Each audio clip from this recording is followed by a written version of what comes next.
بسم اللہ الرحمن الرحیم۔ پیارے دوستو، السلام علیکم۔ آج ہم جانیں گے حضرت ادریس علیہ السلام کے بارے میں۔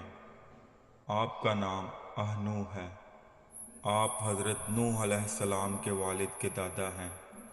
حضرت آدم علیہ السلام کے بعد آپ ہی پہلے رسول ہیں۔ آپ کے والد حضرت شیث بن آدم علیہ السلام ہیں۔ سب سے پہلے جس شخص نے قلم سے لکھا وہ آپ ہی ہیں۔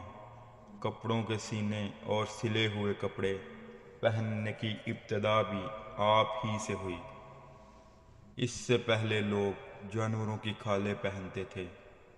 سب سے پہلے ہتھیار بنانے والے، ترازو اور پیمانہ قائم کرنے والے اور علم نجوم اور حساب میں نظر فرمانے والے بھی آپ ہی ہیں۔ یہ سب کام آپ ہی سے شروع ہوئے۔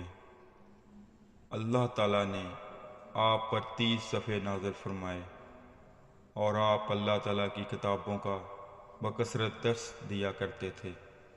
اس لیے آپ کا لقب ادریس ہو گیا۔ آپ کا یہ لقب اس قدر مشہور ہو گیا کہ بہت سے لوگوں کو آپ کا اصلی نام معلوم ہی نہیں۔ قرآن مجید میں آپ کا نام ادریس ہی سے ذکر کیا گیا۔ آپ کو اللہ تعالیٰ نے آسمان پر اٹھا لیا ہے۔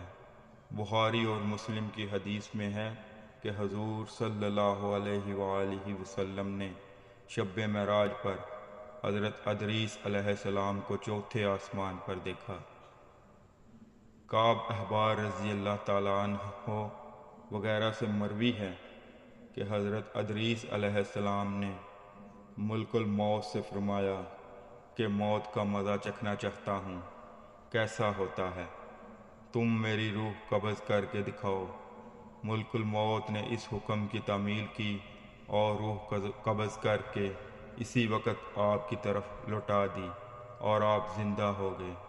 پھر آپ نے فرمایا کہ اب مجھے جہنم دکھاؤ تاکہ خوف الہی زیادہ ہو، چنانچہ یہ بھی کیا گیا۔ جہنم کو دیکھ کر آپ نے داروغہ جہنم سے فرمایا کہ دروازہ کھولو، میں اس دروازے سے گزرنا چاہتا ہوں۔ چنانچہ ایسا ہی کیا گیا اور آپ اس پر سے گزرے۔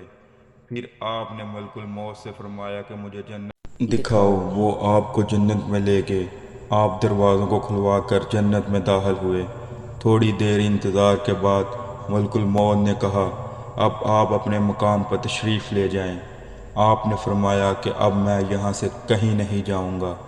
اللہ تعالیٰ نے فرمایا کہ کل نفس ذائقۃ الموت، تو موت کا مزہ میں چکھ ہی چکا ہوں۔ اور اللہ تعالیٰ نے فرمایا کہ ہر شخص کو جہنم پر گزرنا ہے، تو میں گزر چکا ہوں۔ اب میں جنت میں پہنچ گیا ہوں اور جنت میں پہنچنے والوں کو اللہ تعالیٰ نے یہ فرمایا ہے کہ جنت میں داخل ہونے والے جنت سے نکالے نہیں جائیں گے۔ اب مجھے جنت سے چلنے کے لیے کیوں کہتے ہو؟ اللہ تعالیٰ نے ملک الموت کو وحی بھیجی کہ حضرت ادریس علیہ السلام نے جو کچھ کیا میرے اذن سے کیا ہے اور وہ میری ہی اذن سے جنت میں داخل ہوئے، لہذا تم انہیں چھوڑ دو، وہ جنت ہی میں رہیں گے۔ چنانچہ حضرت ادریس علیہ السلام آسمانوں کے اوپر جنت میں ہیں اور زندہ ہیں۔ اس واقعے کا ذکر اللہ تعالیٰ نے قرآن مجید کی سورہ مریم میں بھی بیان کیا ہے، جس کا ترجمہ یہ ہے اور کتاب میں ادریس کو یاد کرو، بے شک وہ صدیق تھا، غیب کی خبریں دیتا تھا، اور ہم نے اسے بلند مقام پر اٹھا لیا ہے۔ جن پر اللہ نے احسان کیا غیب کی خبریں بتانے والوں میں سے آدم کی اولاد سے۔ تو پیارے دوستو، اس سے ہمیں یہ سبق ملتا ہے کہ اللہ تعالیٰ بے شک ہر چیز پر قادر ہے، اور حضرت ادریس علیہ السلام کے واقعے سے یہ ہدایت کا سبق ملتا ہے کہ اللہ تعالیٰ رسولوں اور نبیوں پر کتنا بڑا فضل و کرم کرتا ہے۔ اس لیے ہر مسلمان کو چاہیے کہ وہ اللہ کے رسول اور نبیوں کو تعظیم اور ادب کا احترام رکھیں۔